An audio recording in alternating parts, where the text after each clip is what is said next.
ഇന്ത്യയിലേക്ക് നാടുകടത്തുന്നത് തടയണമെന്ന് ആവശ്യപ്പെട്ട് തഹാവൂർ റാണ നൽകിയ ഹർജി US സുപ്രീം കോടതി തള്ളി.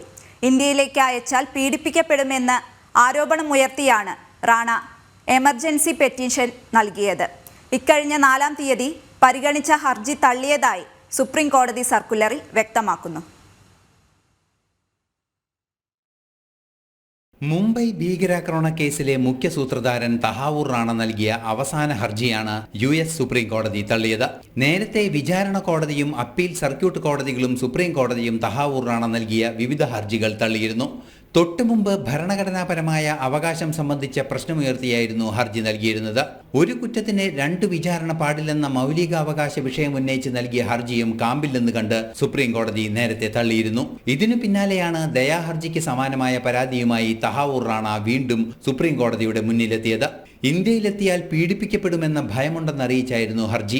പരാതിയിൽ വസ്തുതയില്ലെന്ന് കണ്ട് സുപ്രീം കോടതി തള്ളുകയായിരുന്നു. അവസാന ഹർജിയും തള്ളിയതിന് പിന്നാലെ തഹാവൂർ റാണയെ ഭാരതത്തിലെത്തിക്കാനുള്ള ശ്രമങ്ങൾ ഊർജിതമായി.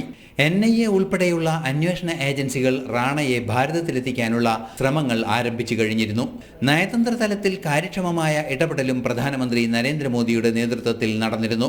നരേന്ദ്രമോദിയുടെ US സന്ദർശന വേളയിൽ ഡൊണാൾഡ് ട്രംപ് തന്നെ റാണയെ ഭാരതത്തിൽ തിരിച്ചെത്തിക്കുമെന്ന് ഉറപ്പും നൽകിയിരുന്നു.